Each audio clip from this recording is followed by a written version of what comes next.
Assalamualaikum warahmatullahi wabarakatuh. Kembali lagi bersama saya Ahmad Fauzan, calon guru penggerak angkatan 8. Pada kesempatan kali ini saya akan melakukan kegiatan wawancara dengan mewawancarai kepala sekolah dalam menunaikan tugas memperkuat kontekstual modul 3.1 terkait pengambilan keputusan dengan mempertimbangkan nilai-nilai kebajikan sebagai seorang pemimpin. Selamat menyaksikan.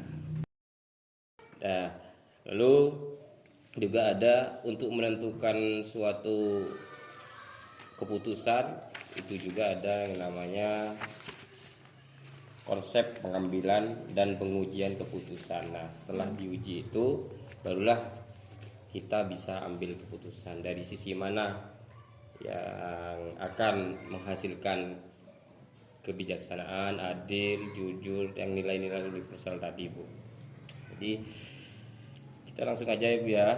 Kira-kira selama ini Bu Nana, yang Ibu pernah mendapatkan dua hal yang sama namun saling bertentangan pada saat itu, kira-kira bagaimana? Ada dua hal yang bertentangan ya. Ini kaitannya dengan dilema etika. Jadi pada saat itu ada beberapa masyarakat, ada beberapa orang-orang yang tinggal di lingkungan sekolah, sekitar sekolah. Kemudian mata pencarian mereka itu di rumah berjualan. Nah, mayoritas pembeli dari pagi sampai siang adalah murid-murid sekolah kami. Kami selain memiliki gerbang di depan juga memiliki gerbang samping. Nah, gerbang samping ini untuk akses anak-anak bisa beli makanan, beli minuman itu di luar. Kemudian suatu ketika di lingkungan sekitar di sini ada bangunan, jadi beberapa tukang, beberapa material didatangkan. Kemudian terjadi salah satu anak kami kena benda keras begitu, jadi kepalanya sampai bocor. Nah, beberapa juga sering keluar di sini kan ada sungai ya, sering keluar ke sungai seperti tidak teratur, seperti tidak beraturan begitu. Nah, dilema atau dua hal yang sama-sama penting sebetulnya adalah yang pertama membantu masyarakat sekitar untuk memenuhi mata pencarian mereka sebagai pedagang.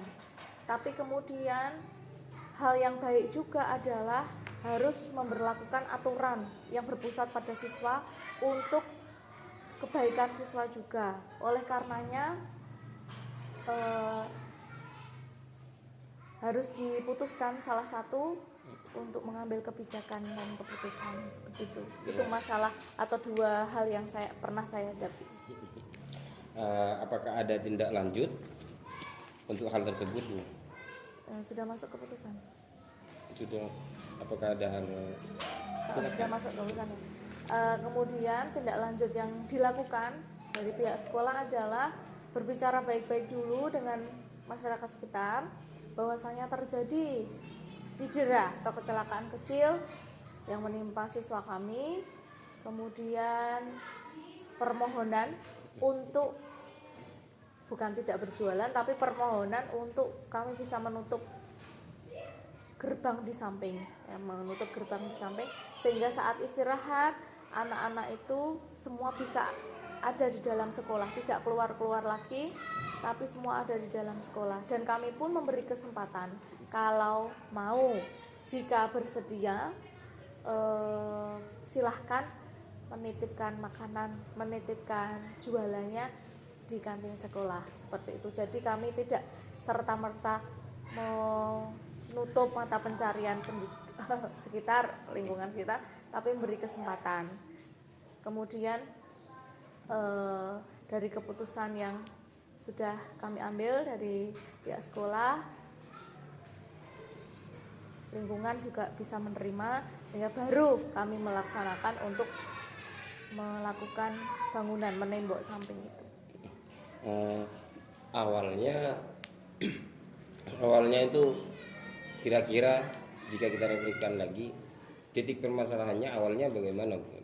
Awalnya sehingga terjadi pengambilan keputusan.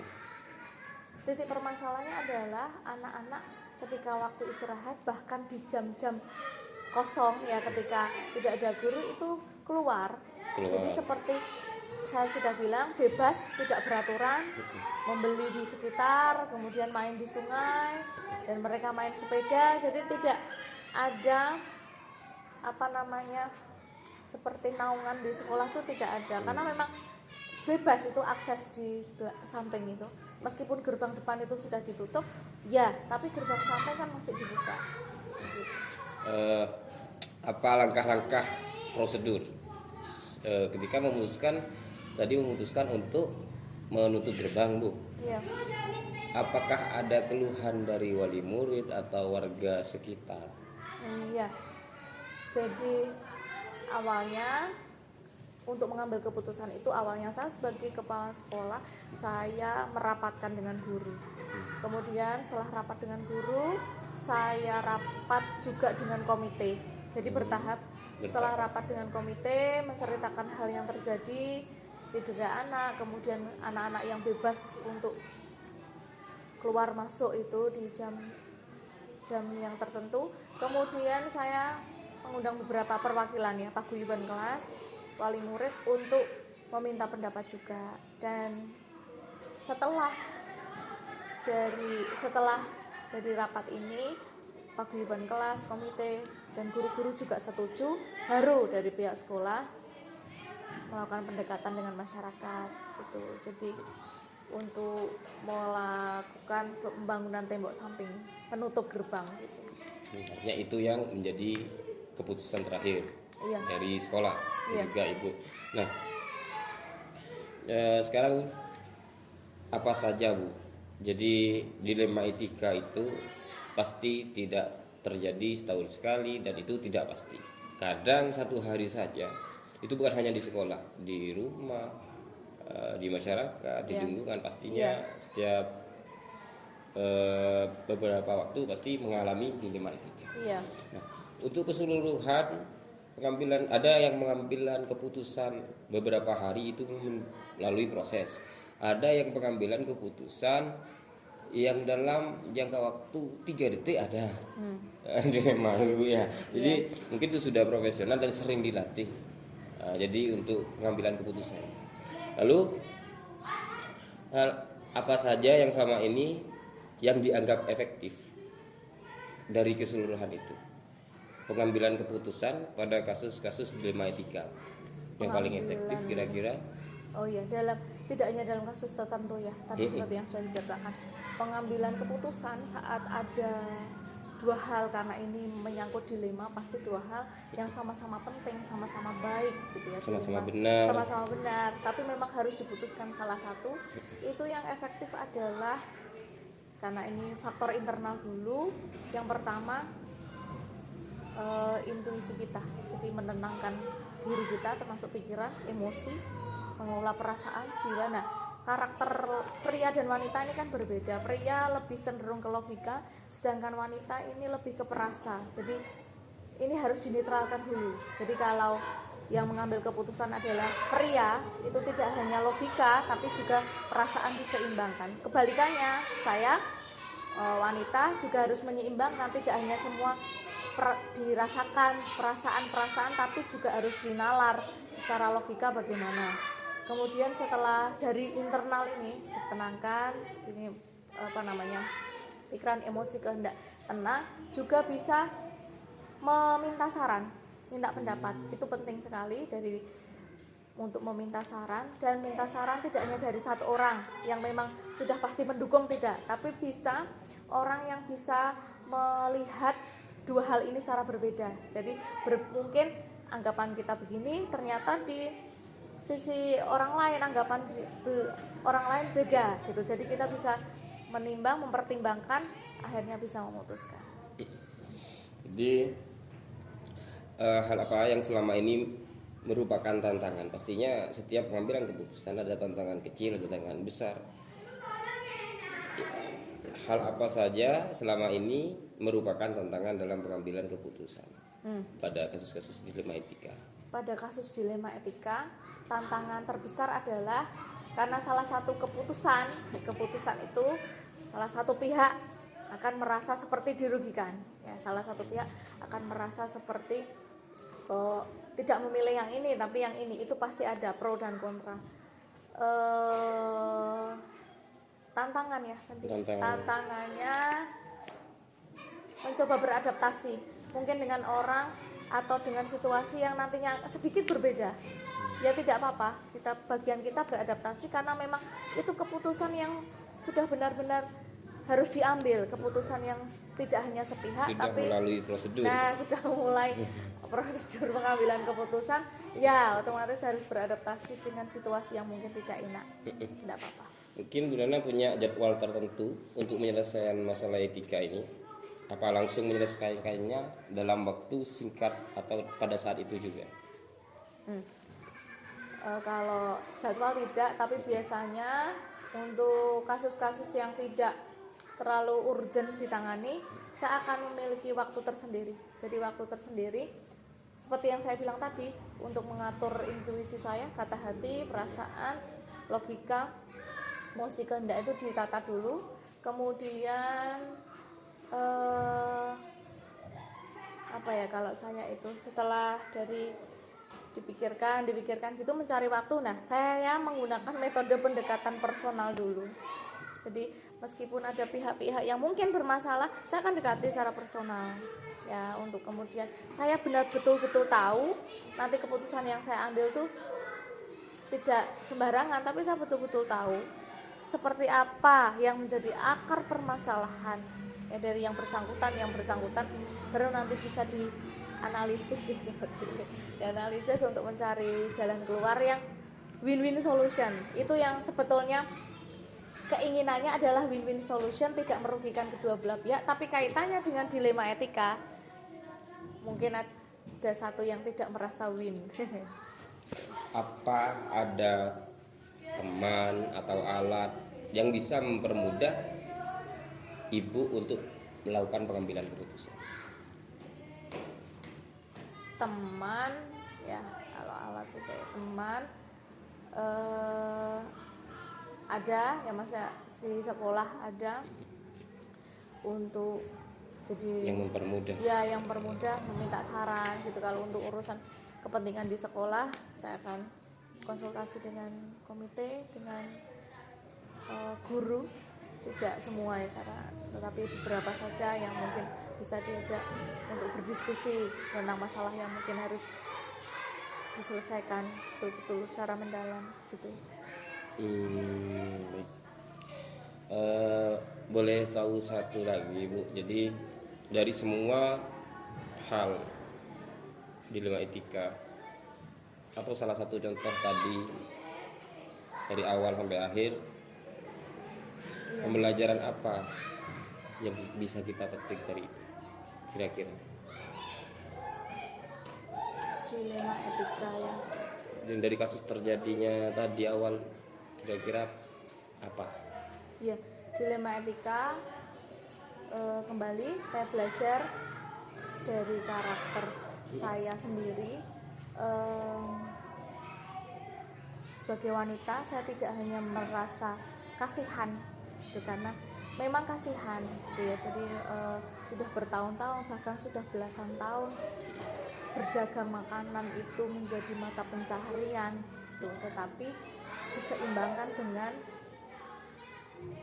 kapasitas saya sebagai pemimpin di sekolah ini untuk betul-betul memusatkan segala kepentingan untuk siswa gitu. Jadi yang terbaik, bagaimana keamanan, perlindungan anak bisa terjaga, kita berusaha semaksimal mungkin. Mungkin kalau saya sebagai salah satu perangkat desa, saya akan memikirkan kepentingan masyarakat, tetapi saya sebagai pemimpin di sekolah, saya mementingkan kepentingan sekolah. Meskipun saya harus mencari solusi bagaimana masyarakat ini bisa tetap memiliki mata pencarian berdagang. Nah, salah satunya tadi menitipkan di sekolah. Oke.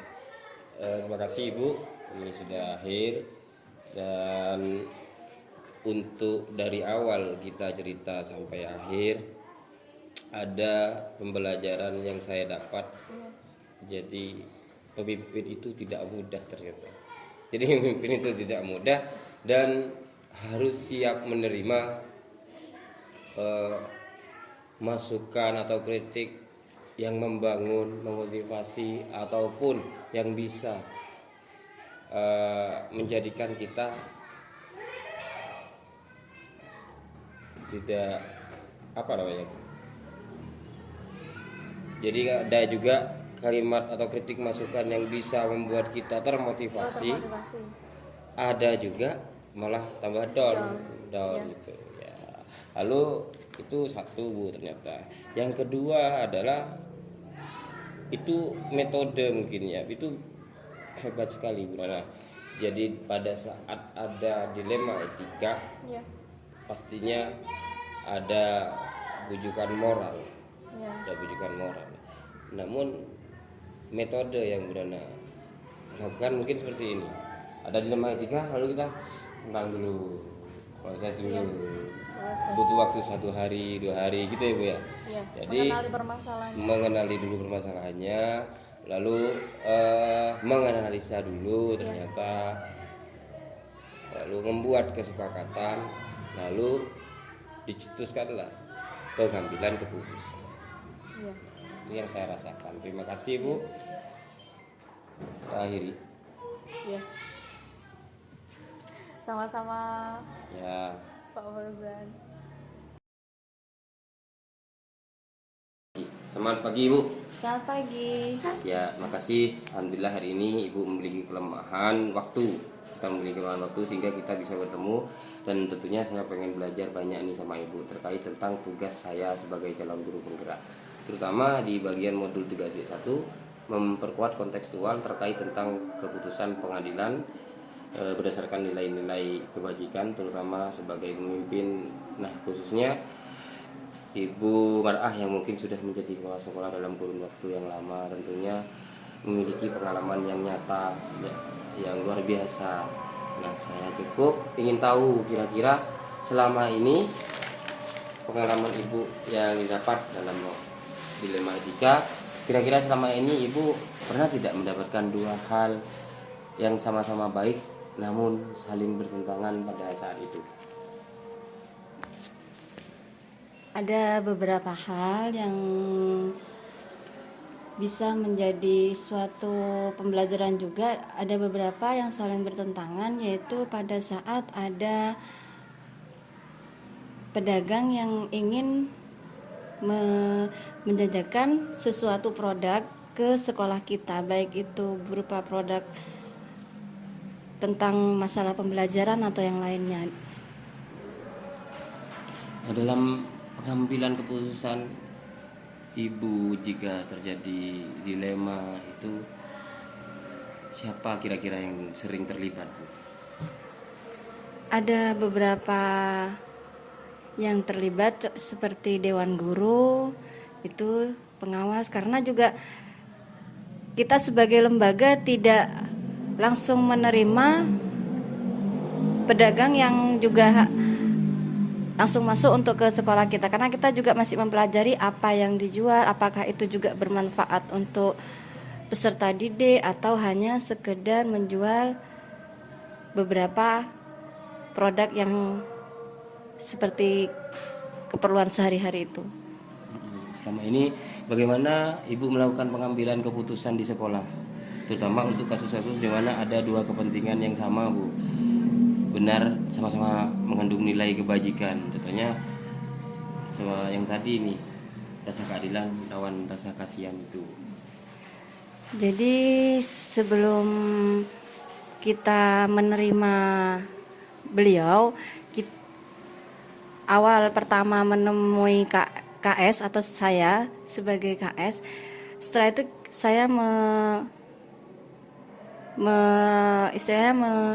komunikasikan dengan dewan guru. Bagaimana?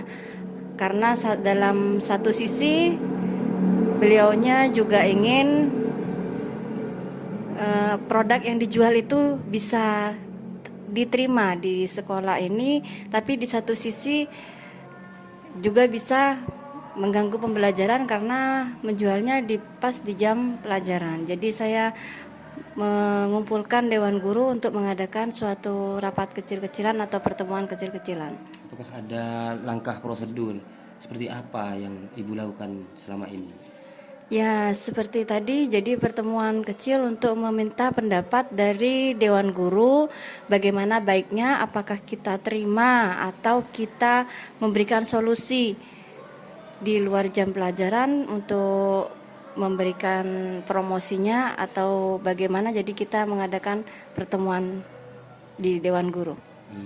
Oh, berarti ketika mengambil keputusan tidak langsung pada saat itu juga ya Bu. Jadi mungkin ada jadwal rapat tadi yang sudah menjadi jadwal Ibu ya.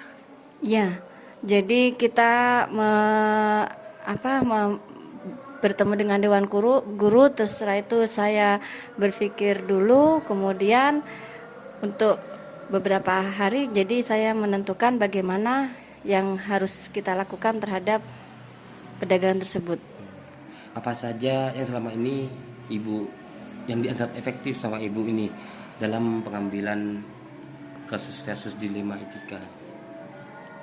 Mungkin istilahnya menenangkan pikiran, maksudnya itu dalam arti mengambil keputusannya berpikir sendiri dari hasil yang disampaikan di rapat dengan masukan dari rekan kerja atau Dewan Guru yang lain, apakah itu memang baik. Jadi saya memerlukan waktu untuk berpikir. Ada faktor-faktor pembantu Bu yang mempermudah Ibu untuk mengambil keputusan? Ya, masukan dari pengawas, terus setelah itu mencoba beradaptasi juga dengan keadaan di lingkungan ini juga, bagaimana dengan misalnya kita menerima pedagang tersebut. Sekarang pastinya semua ada tantangan Bu. Kira-kira tantangan apa Bu yang dihadapi dalam pengambilan keputusan? Ada salah satu mungkin pihak yang dirugikan, misalnya dari hasil keputusan tersebut kita tidak menerima, jadi kita pedagang tersebut kan merasa dirugikan karena tidak bisa menjual produknya di lembaga ini. Dari semua hal yang telah disampaikan Bu dari tadi, pembelajaran apa yang dapat Ibu petik dari pengalaman mengambil keputusan dilema etika? Setiap mengambil keputusan kita tidak bisa mengambil keputusan itu sendiri. Jadi dan semuanya tidak perlu tergesa-gesa, karena saya juga sebagai atasan mempunyai bawahan yang juga harus dimintai pendapat bagaimana baiknya untuk lembaga ini dan bagaimana baiknya untuk dengan kerjasama dengan lingkungan di luar sana. Baik, terima kasih Bu. Sangat banyak sekali ilmu yang hari ini yang saya dapat dari Ibu. Terima kasih ya Bu ya. Assalamualaikum. Terima kasih. Waalaikumsalam.